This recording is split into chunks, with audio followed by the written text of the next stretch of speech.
mengenai organ pada tumbuhan. Nah, untuk kali ini kita akan membahas materi mengenai jaringan pada hewan.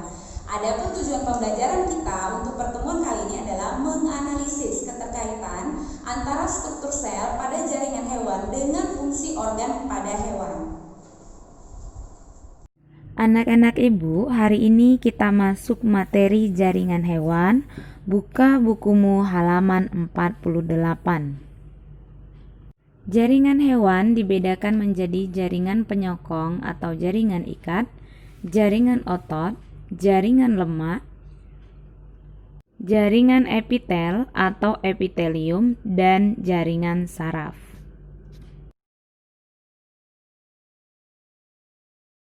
Kita akan membahas mengenai jaringan penyokong. Jaringan penyokong berkembang dari lapisan embrional mesoderm dengan berbagai bentuk. Fungsinya sebagai penghubung, penunjang, dan ikat berbagai jaringan dan organ. Terdiri dari jaringan ikat embrional, jaringan ikat sesungguhnya, dan jaringan ikat khusus. Jaringan ikat embrional sering disebut sebagai jaringan mesenkim, berkembang menjadi jaringan tulang dan lemak. Jaringan ikat sesungguhnya terdiri dari jaringan ikat longgar, ikat padat, adiposa, dan serat retikuler. Jaringan ikat khusus terdiri dari jaringan tulang, jaringan darah, dan getah bening atau jaringan limfa. Jaringan ikat longgar merupakan bagian dari jaringan ikat sesungguhnya, terdiri dari sel makrofag, sel plasma, dan sel tiang. Berikut ini adalah gambar jaringan ikat longgar.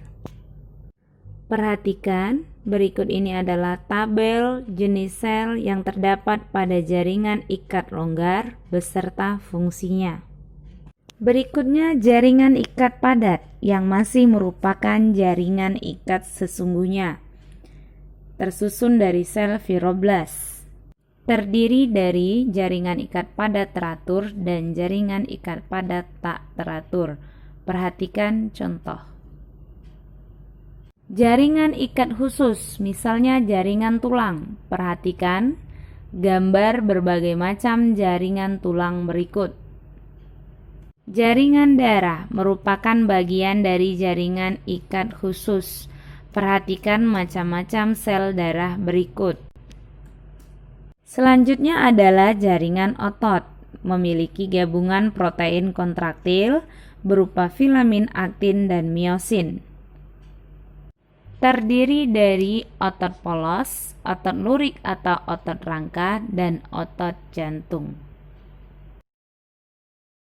Perhatikan gambar jaringan otot berikut ini. Lihat tabel perbedaan antara otot polos, otot lurik, dan otot jantung. Selanjutnya adalah jaringan lemak yang merupakan perkembangan dari jaringan ikat embrional dan bagian dari jaringan ikat sesungguhnya. Fungsinya menyimpan lemak di dalam sel adiposa, menyimpan energi dan bantalan tubuh.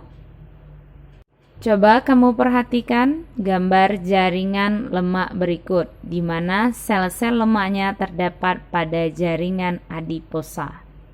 Berikutnya jaringan epitel, memiliki kemampuan regenerasi yang tinggi, memiliki membran basal di bagian bawah. Terdiri dari epitel pipi, kubus, silindris, kelenjar, dan transisional. Jaringan epitel pipi terdiri dari pipi selapis dan pipi berlapis banyak. Perhatikan gambar. Jaringan epitel kubus terdiri dari kubus selapis dan kubus berlapis banyak. Perhatikan gambar. Jaringan epitel silindris selapis terdiri dari silindris bersilia dan tidak bersilia. Berikutnya jaringan epitel transisional merupakan peralihan antara epitel pipi berlapis banyak dengan Epitel silindris berlapis banyak, misalnya sistem urin. Yang terakhir, jaringan epitel kelenjar. Terdiri dari kelenjar eksokrin dan kelenjar endokrin.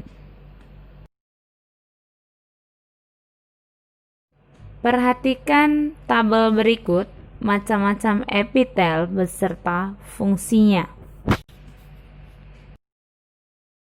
Yang terakhir adalah jaringan saraf, berkembang dari lapisan ektoderm embrio, berfungsi menerima dan meneruskan impuls.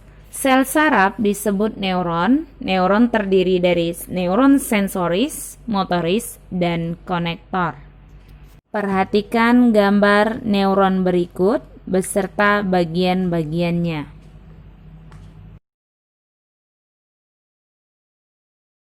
Baiklah anak-anak Ibu, demikianlah materi yang Ibu sampaikan tadi. Apabila kamu kurang paham, kamu bisa lihat di buku biologi. Tapi kalau masih belum paham juga, boleh tanya Ibu lewat Discord. Oke, untuk kesimpulan kita hari ini mengenai jaringan pada hewan. Jaringan hewan itu terdiri dari poles untuk mempermudah mengingat. P itu penyokong, O itu otot, L itu lemak, E itu epitel, dan S itu adalah saraf. Ingat ya, poles. Oke, untuk pertemuan kita selanjutnya kita akan membahas mengenai sistem gerak. Baca bukunya di rumah mengenai sistem gerak supaya mempermudah kamu mempelajari materinya.